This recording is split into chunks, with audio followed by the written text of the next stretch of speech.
아멘. 어제 저희가 이제 소명 예배자에게 주어진 하나님의 축복이라고 말씀을 나눴습니다. 우리가 주님을 온전하게 고백하게 될 때 주님이 우리에게 어떤 분이신지, 살아계신 하나님의 아들이시고 온전한 그리스도가 되심을 고백하게 드릴 때 주님이 내가 누구인지, 우리가 누구인지, 우리가 이 땅에 무엇을 위해 부르심 받았는지 알려주실 것이다. 할렐루야. 아멘. 오늘 제가 이틀째 넘치는 교회, 넘치는 삶을 위한 키워드 순종이라고 했습니다.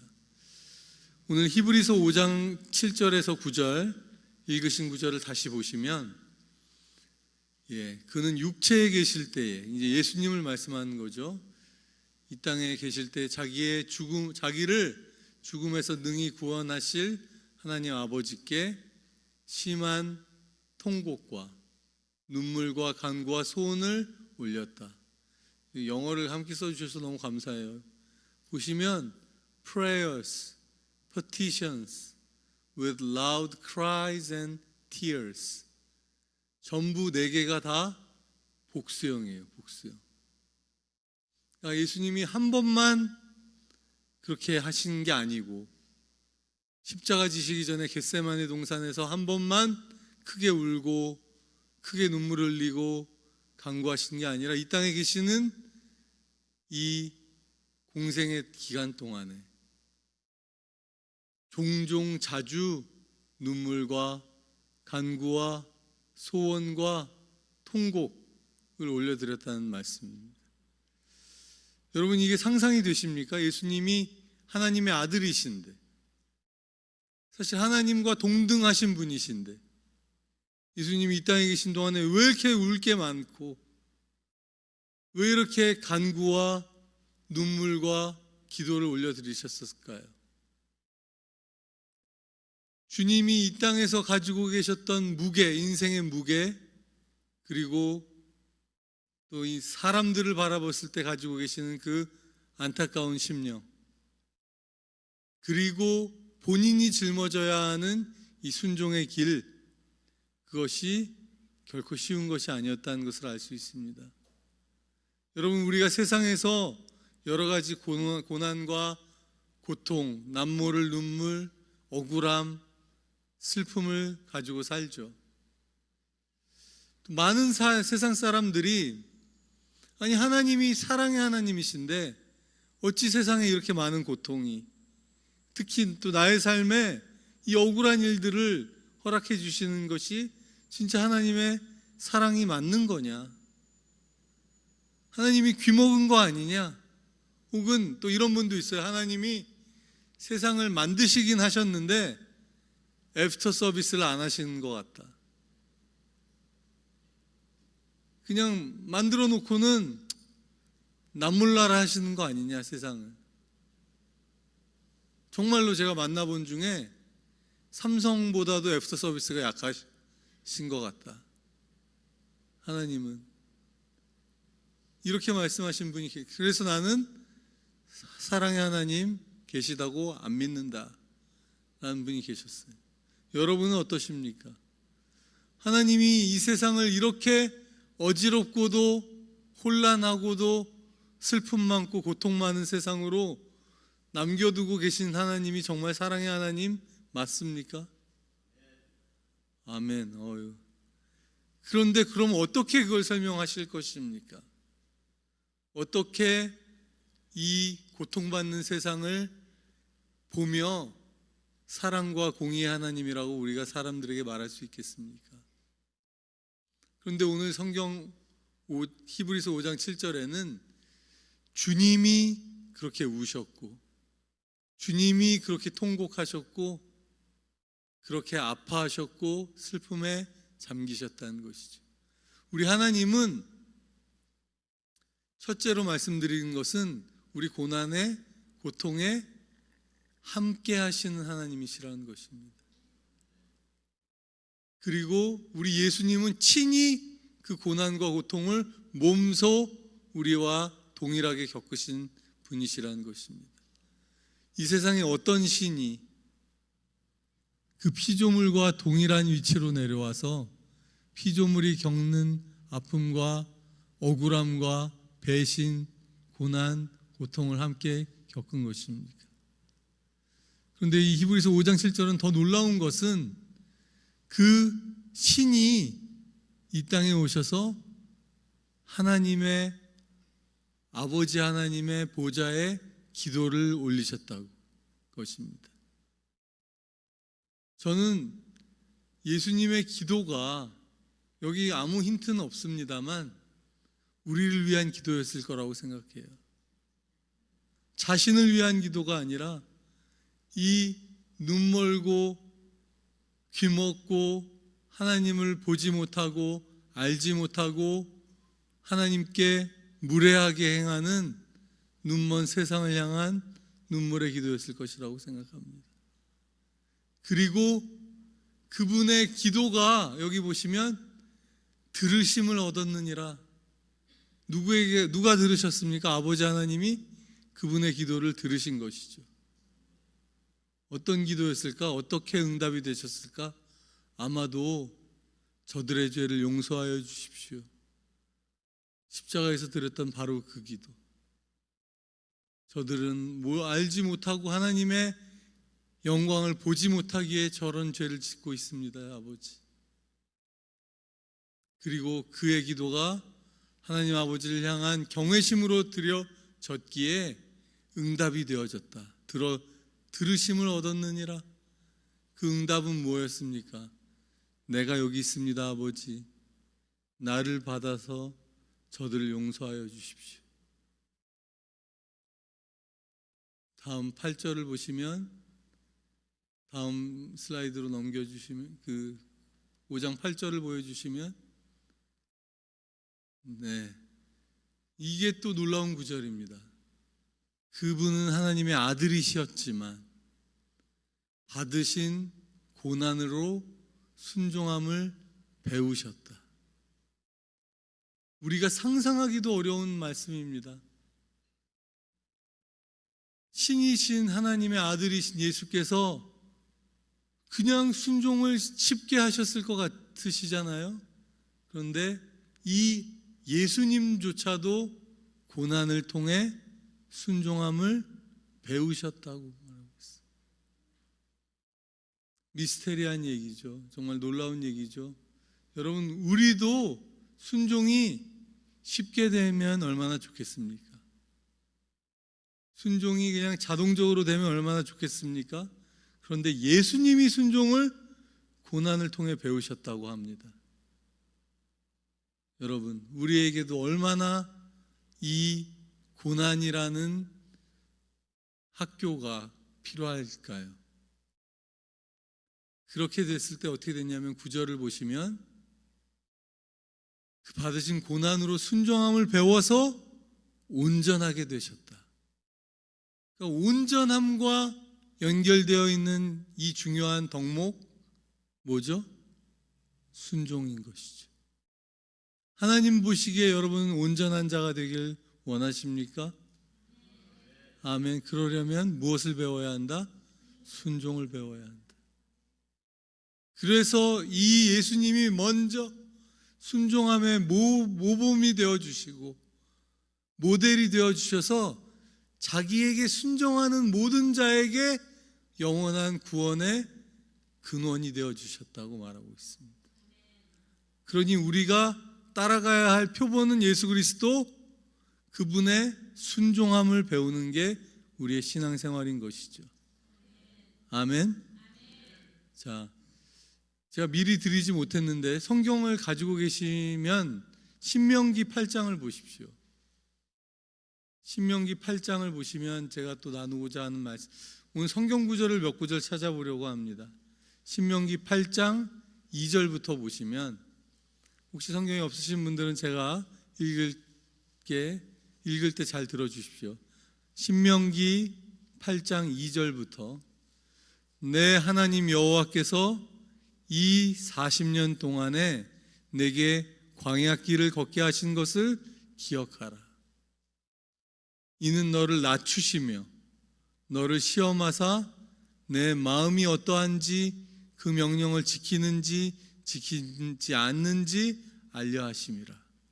이게 이스라엘 백성들에게 하나님이 하신 말씀인데요, 이스라엘 백성들을 출애굽시켜서 애굽에서 해방시켜 구원해내신 하나님께서 내가 너희를 40년 광야길을 걷게 하였다. 근데 그 이유가 뭐라고요? 내가 너를 낮추고 너를 테스트해서 너의 마음이 어떠한지, 내 명령을 지키는지 지키지 않는지 알려 함이었다. 즉 순종을 테스트하신 것이죠. 너를 낮춘다, 겸손케 하시고 우리의 마음에 하나님께 진정한 순종이 있는지 알려 함이다. 뭐가요? 광야 생활이. 하나님의 백성들에게는 예외 없이 광야의 시간이 있습니다. 다시 말씀드릴게요. 진짜 하나님이 사랑하시는 하나님의 자녀들에게는 한 명도 예외 없이 광야의 시간이 있습니다.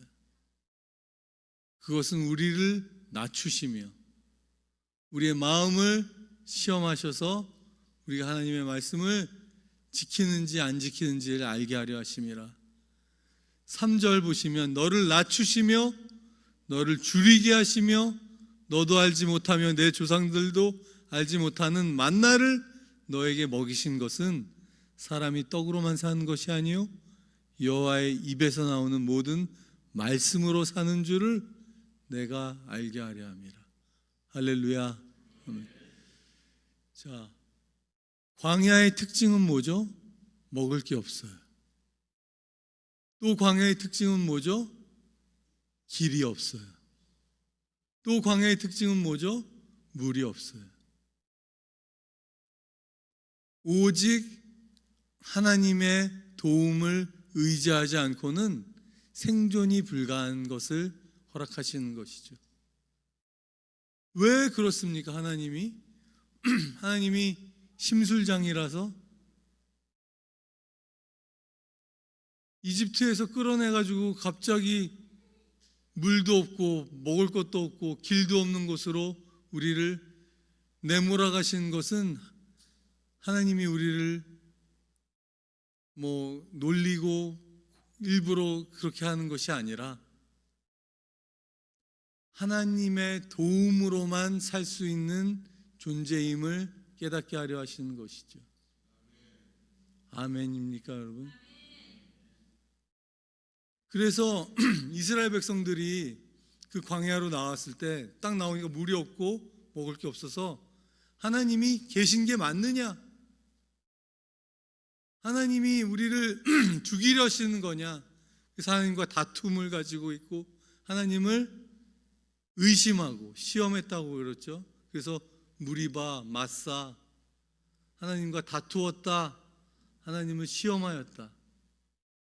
여러분, 하나님의 백성들은 전적으로 하나님의 선하심을 신뢰해야 하는 것입니다. 그리고 하나님과 다투지 마십시오, 여러분. 아멘.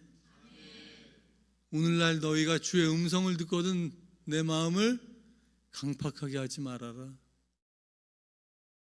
여러분, 하나님은 선하십니다. 하나님은 여러분을 향해, 우리를 향해 우리가 알지 못하는 좋은 계획을 갖고 계십니다. 그것을 의심하지 마십시오. 하나님을 의심하지 않고 신뢰하는 자들에게는 광야에서 반석에서 물이 터지고 광야에서 하늘에서 만나가 내리고 광야에서 밤에는 불기둥, 낮에는 구름기둥으로 우리를 인도하시는 주의 손을 경험하게 되는 것입니다. 다시요. 광야에 물을 내시고 광야의 길에 날마다 먹을 것을 공급하시고 광야에서 갈 길을 날마다 지도해 주시는 하나님, 우리 하나님이십니다.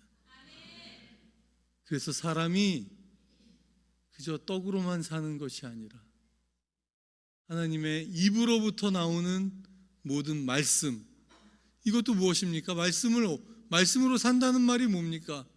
말씀을 순종하며 사는 것이죠. 말씀을 따라 사는 것이죠. 말씀으로 산다는 게 말씀으로 집을 짓고 살겠습니까? 말씀으로 빵을 만들어 말씀에 있는 내용대로 사는 것이 사람인 것입니다. 아멘. 주여, 내게 이 말씀을 주십시오. 여러분은 어떻습니까? 여러분도 이스라엘 백성들과 같은 하나님의 백성인데 어떤 말씀으로 오늘 하루를 사셨습니까?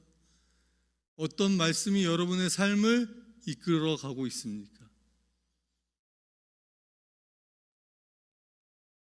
나는 이 말씀으로 산다, 지금 하는 말씀이 없으시다면 광야에서 방황했던, 길을 잃고 헤맸던 이스라엘 백성들과 무엇이 다르겠습니까? 그죠? 주여, 내게 말씀하십시오. 아멘.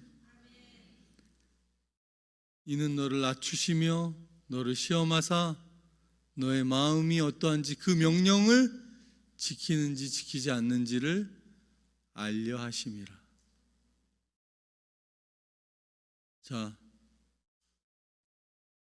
히브리서 12장 5절을 보십시오. 히브리서 12장 5절, 성경이 있으신 분들은 제가 또 읽어드리겠습니다만, 히브리서 12장 5절.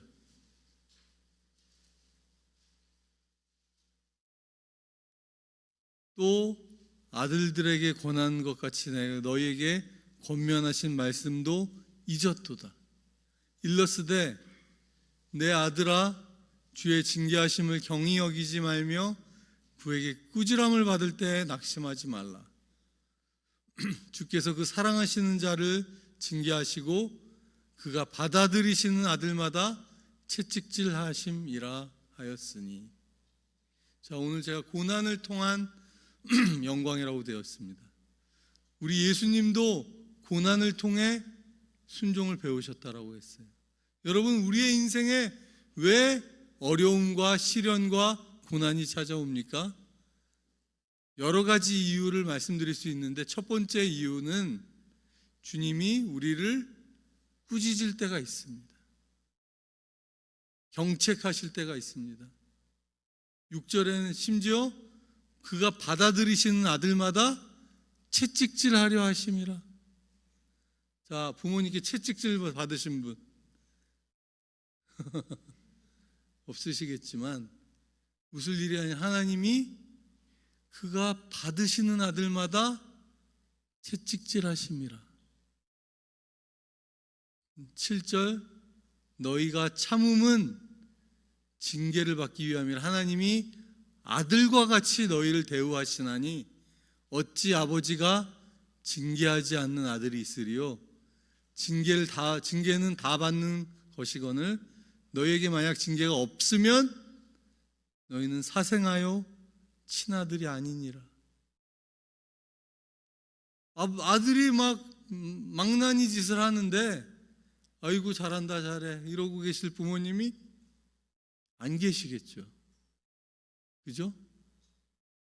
여러분이 생각해 보십시오. 난 하나님의 뜻에 잘 맞게 안 살았는데 나의 인생에 아무 일도 안 생겨. 오히려 승승장구해.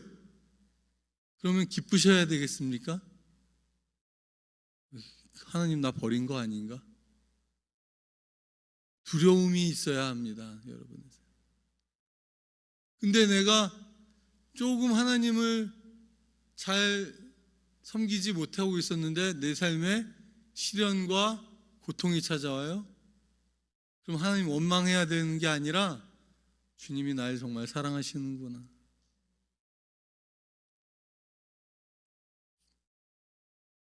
제가 멘토로 모시는 박보영 목사님께서 해주셨던 얘기 중에 중국에 가셨는데 어떤 주님의 종이 나환자촌에서 나환자들의 고름과 피를 빨아내는 분이 계셨대요. 그분은 중국말도 거의 못하셔서 그 환자들하고 소통도 안 되시는데 피고름 짜주고 입으로 빨아주고 이런 걸로 섬기는 분이었어요. 너무 귀하게 섬기시더래요. 가서 보니까. 그래서 이분에게 주님, 제가 이분 교회를 만들고 개척할 수 있게 도와드릴까요? 그랬더니 주님이 내 종을 진흙에서 꺼내지 말아라. 그가 세상에 나오는 순간 그의 아름다운 빛이 바래질까 두렵다. 목사님이 그러셨대요. 주님, 근데 저는 왜 꺼내셨어요? 어쨌든 그랬는데 얼마 후에 그분이 목사님에게 연락이 오길, 어떤 분이 도와주셔서 큰 교회를 개척하게 됐습니다. 감사하게. 그래서 저분이 저러시면 안 될 텐데 하면서 걱정을 하셨는데 얼마 후에 그 교회 공안이, 중국 공안이 다 들이닥쳐서 교회가 풍지박산 나고 다 빼앗기고 다시 그 나환자촌으로 들어가시더랍니다. 주님이 정말 저 종을 사랑하시는구나. 그 얘기를 언제 해주셨냐면, 제가 책을 쓰고 세상에 좀 알려지기 시작할 때 저 박보영 목사님이 저한테 그 얘기를 해주셨어요. 마음을 잘 지키라는 얘기로 해주신 것 같아요. 여러분은 어떤 게 진짜로 사모가 되어지십니까? 징계가 더 좋으시길 축원합니다. 내가 주님께 가까이 있다면 나를 치셔서라도 주님 앞에 내 마음이 떠나지 않게 하여 주십시오.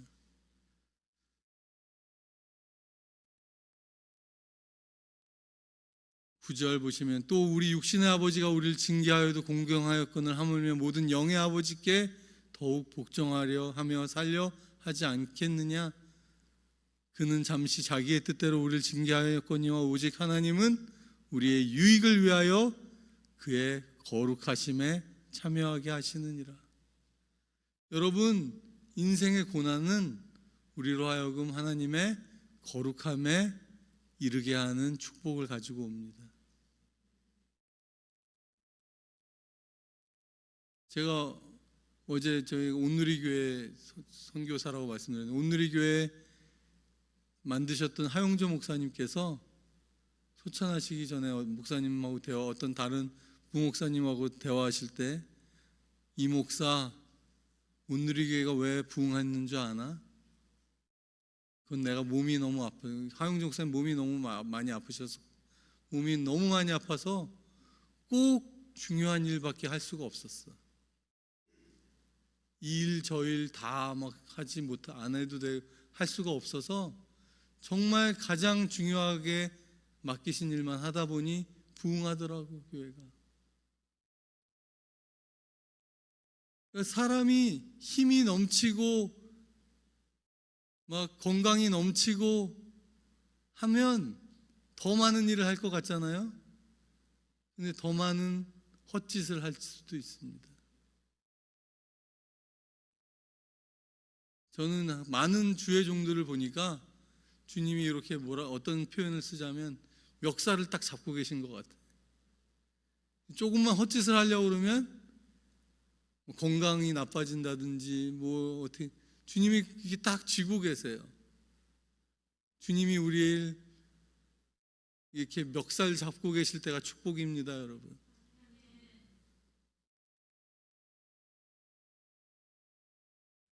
주님, 저 이 문제만 해결해 주시면 제가 더 신나게 주님 섬길 것 같습니다.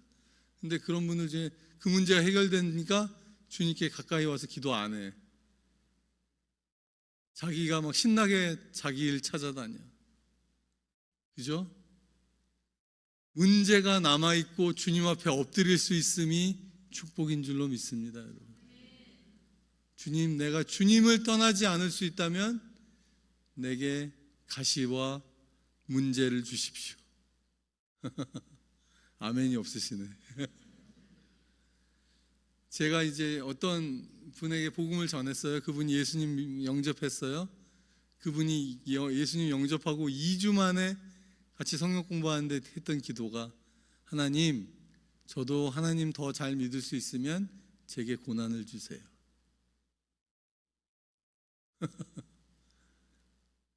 여러분, 이 기도 하실 수 있습니까, 여러분? 주님이 주시는 연단을 주십시오. 그래서 내가 주께 가까이 붙어 있을 수 있는 축복을 주십시오, 주님. 아멘. 네. 로마서 5장을 보십시다. 로마서 5장.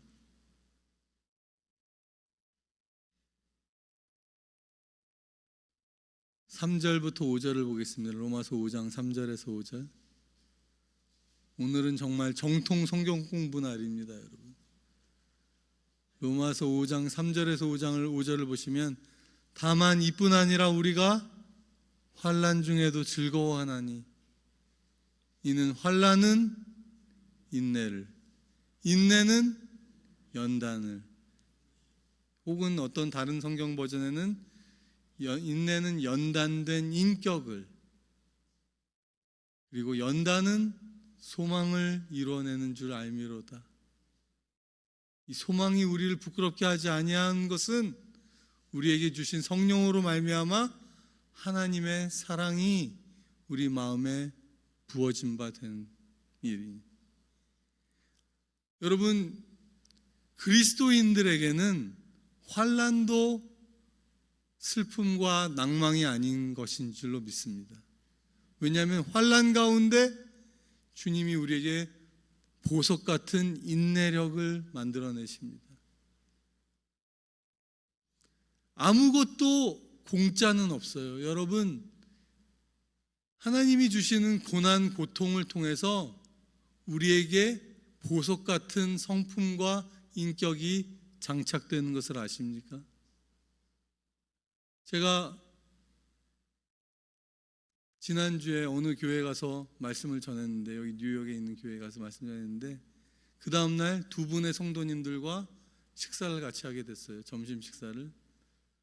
한 분은 아드님이 교통사고로, 대학생인데 교통사고로 세상을 떠난 분이시고, 또 한 분은 남편분이 40대에 애뉴리즘이라고 그러죠. 머리에 그 혈관이 터져가지고 중환자실에서 한 달 이상 사경을 헤매시다가 간신히 살아나셨어요. 그리고 지금 또다시 문제가 생겨서 재시술을 받으셔야 되는 분, 그러니까 두 분의 자매님이신데, 근데 이 두 분이 이 엄청난 고난과 아픔을 겪으셔서, 특히 아드님을 잃으셨던 분은 한동안 교회를 떠나시기도 하셨고, 아드님이 교통사고로 즉사하셨어요. 근데 이분 두 분이 제 앞에서 통곡을 하며 자신의 이야기들을 해주셨어요. 저희 부부도 같이 통곡을 하고 완전 눈물바다가 됐어요. 점심은 잘 먹었는데 점심 먹고 이야기를 시작하시면서 눈물바다가 됐어요. 근데 이분들이 고백하시기를, 우리 담임 목사님에게도 제가 솔직하게 고백을 못한 내용이에요. 그런데 선교사님이 몸이 아프시고 이런 가운데 사역하시는 걸 보니까 왠지 선교사님께는 나눌 수 있을 것 같아서 나눴어요.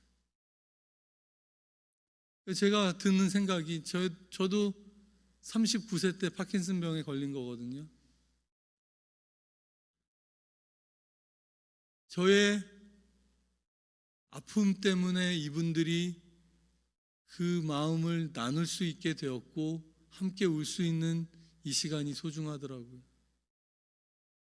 이분들을 위해 기도해드리고 같이 울 수 있고 위로와 격려가 될 수 있고, 그분들이 하신 말씀, 제가 나눈 말씀이 대단한 말씀이었겠습니까?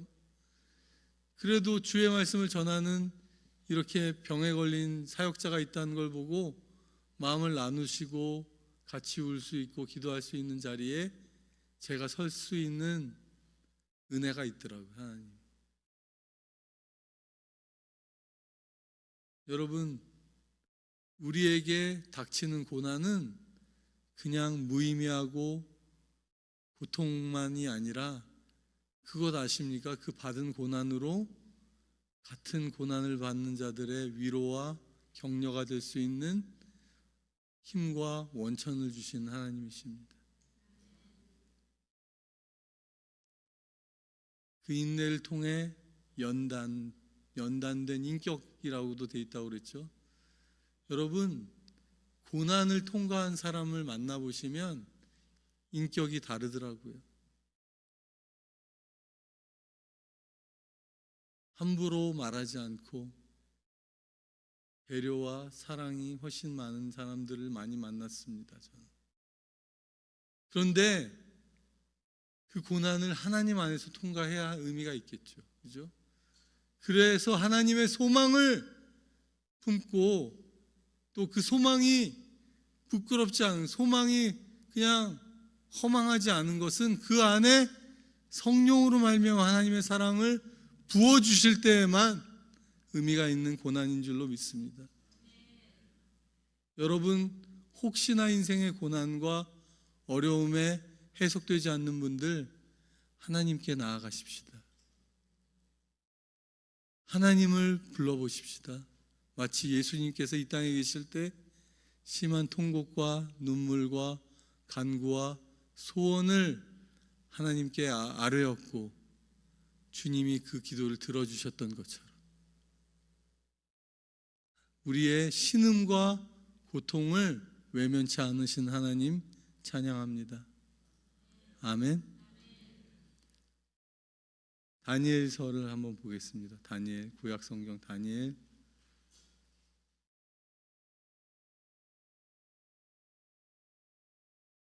3장입니다. 3장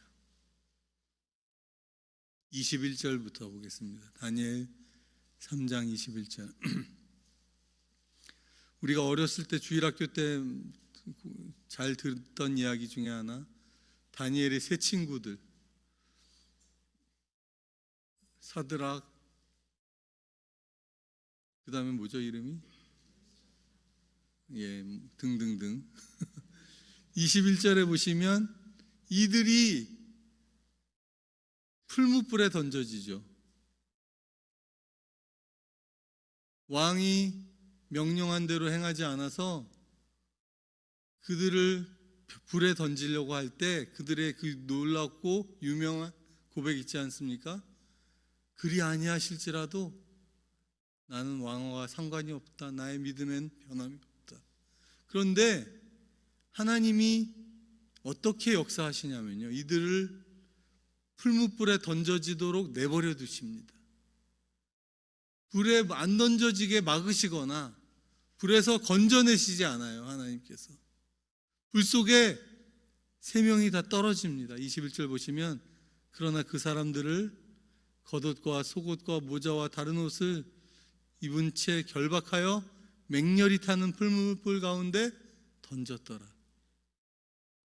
왕의 명령이 엄하고 풀무불이 심히 뜨거움으로 사드락, 메삭, 아벳느고를 붙든 사람을 태워 죽였어요. 얼마나 불이 뜨거웠던지, 그죠? 이 세 사람, 사드락, 메삭, 아벳느고는 결박된 채 맹렬히 타는 풀무불 가운데에 떨어졌더라. 불 가운데서 건져내 주시지 않으셨어요. 그때 느부갓네살 왕이 놀라 급히 일어나서 모사들에게 물어 이르되 우리가 결박하여 불 가운데 던진 사람은 세 사람이 아니었느냐?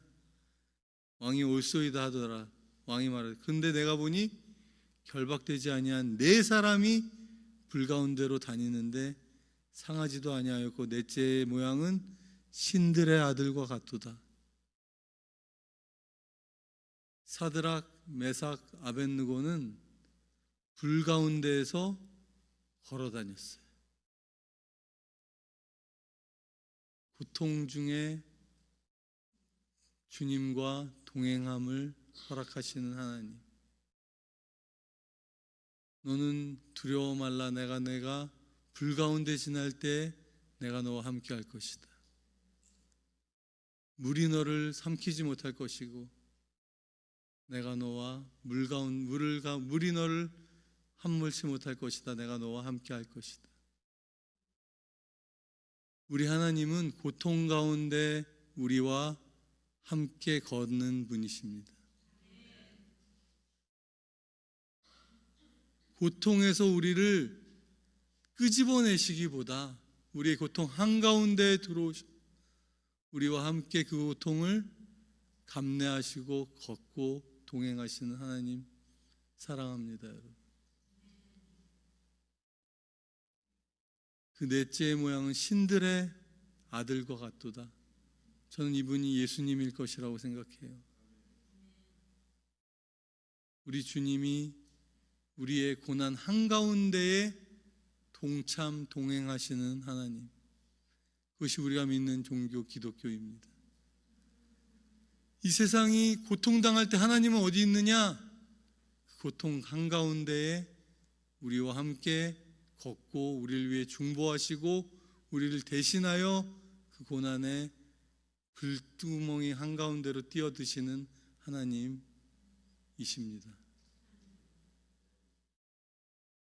그렇다면 이 고난의 목적과 고난의 결말은 무엇입니까, 여러분?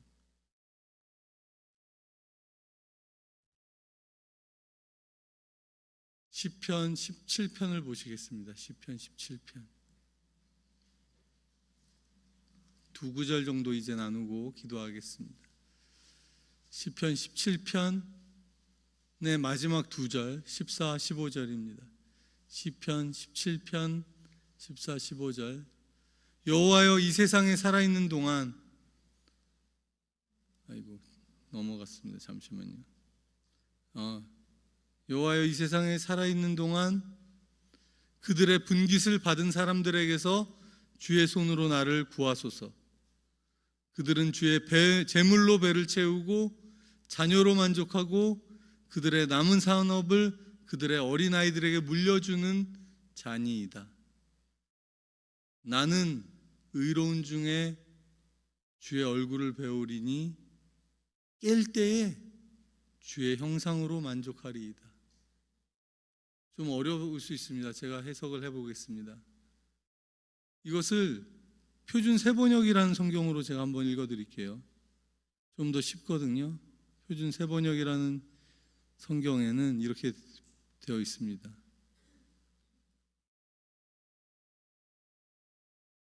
주님, 이 세상에서 받을 몫을 다 받고 사는 자들에게서 나를 구해 주십시오. 주님께서 몸소 구해 주십시오. 그들은 주님께서 쌓아두신 재물로 자신들의 배를 채우고 남은 것을 자녀에게 물려주고 그래도 남아서 자식의 자식들에게까지 물려줍니다. 이게 뭐가 잘못됐습니까, 도대체? 이 세상에서 받을 거 다 받고 누릴 거 다 누리고 자녀에게 유산을 남겨주고 심지어 손자들에게까지 유산을 남겨주는 사람에게서 나를 건져달래요. 그러면서 말하기를 나는 의로운 중에 주의 얼굴을 배우겠습니다. 내가 깰 때에, 깨어날 때에 주님의 형상으로 만족하겠습니다. 이 깨어나는 게 언제일까요? 아침에? 아침인데 제가 생각하기에 부활의 아침에 주님의 형상으로 만족하리이다. 나는 의로운 중에 주의 얼굴을 보겠습니다. 여러분, 우리가 반드시 주님 앞에 설 것을 믿으십니까? 정말 믿으십니까? 예수님의 얼굴을 배울 것을 확신하십니까? 그러면 무슨 말을 하시렵니까? 예수님 앞에. 자, 예수님 반갑습니다. 제가 지금부터 저의 이 라이프를 프레젠테이션 하겠습니다. PPT 준비해 주십시오. 저의 인생은 3기로 나눌 수 있습니다. 뭐 이렇게 프레젠테이션을 하시겠습니까? 주님 앞에 우리가 무엇을 가지고 설 것입니까? 주님이 우리의 돈을 받으시겠습니까? 우리의 업적을 받으시겠습니까? 나는 깰 때에, 그 부활에 주님 앞에 설 때에 주님의 형상으로, in His likeness, 주님을 닮은 나의 모습으로 만족할 것입니다. 내가 이 세상에 누릴 수 있고 가질 수 있고 떵떵거리고 살 수 있지만 내 삶을 주님 닮아가는 데 투자하였습니다. 주님, 저에게 한번 CGN TV라는 거에 인터뷰할 때가 있었는데 주님 앞에 서시면 무슨 말 하시겠어요? 저에게 MC가 물어보셨어요. 제가 뭐라고 대답했냐면 말이 필요 없을 것 같습니다. 주님이 나를 보시고 내가 주님을 봤을 때 무슨 말을 더 하겠습니까? 내가 얼마나 주님을 닮았는지 말고 더 내세울 것이 없을 것 같습니다. 그죠? 나의 삶에 어떤 복음성가 가사처럼 내 삶의 한 절이라도 한 부분이라도 그분을 닮기 원하는, 그것이 저의 인생의 최고의 목표입니다.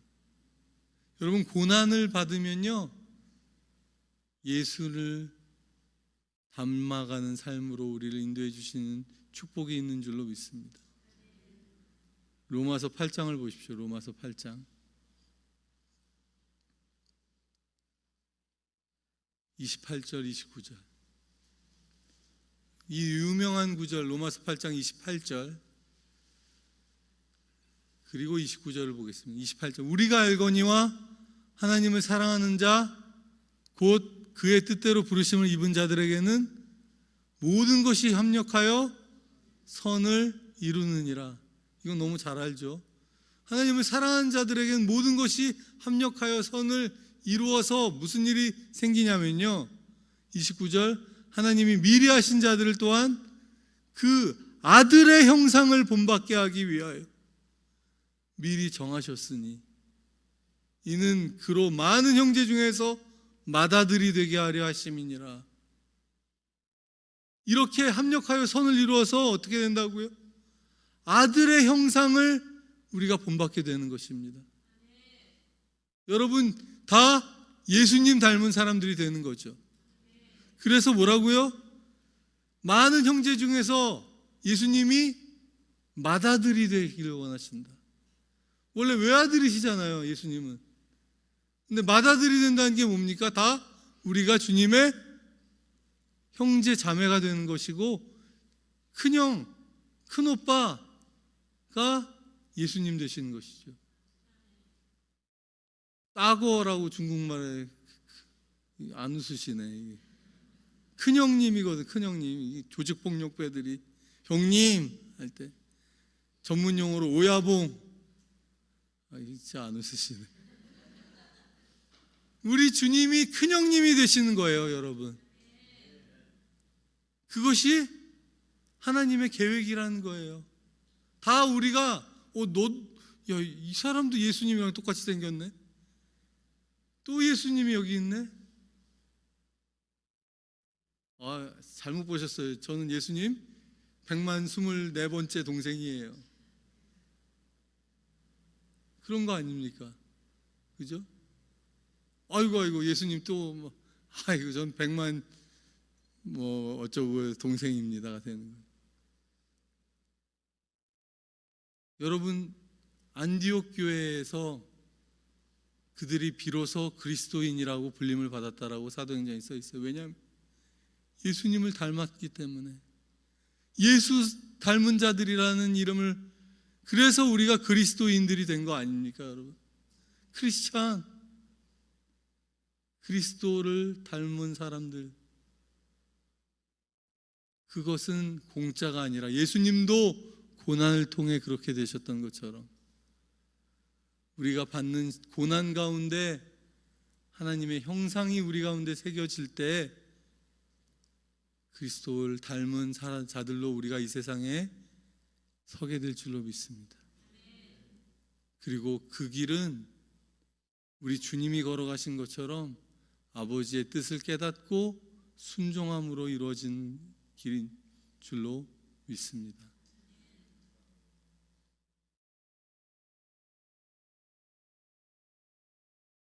다시 아까 신명기 말씀을 읽고 기도하겠습니다. 8장에 보시면 아까 읽었던 말씀, 내 하나님 여호와께서 이 40년 동안에 내게 광야길을 걷게 하신 것을 기억하라. 이는 너를 낮추시며 너를 시험하사 내 마음이 어떠한지 그 명령을 지키는지 지키지 않는지 알려 하심이라. 너를 낮추시며 너를 줄이게 하시며 너도 알지 못하고 내 조상들도 알지 못하던 만나를 너에게 먹이신 것은 사람이 떡으로만 사는 것이 아니요 여호와의 입에서 나오는 모든 말씀으로 사는 줄을 알게 하려 하심이니라. 이 40년 동안에 내 이 의복이 헤어지지 아니하였고 너의 발이 부르트지 아니하였느니라. 너는 사람이 그 아들을 징계함 같이 내 하나님 여호와께서 너를 징계하시는 줄을 마음에 생각하고 내 하나님 여호와의 명령을 지켜 그의 길을 따라가며 그를 경외할지니라. 아멘. 같이 기도하시겠습니다.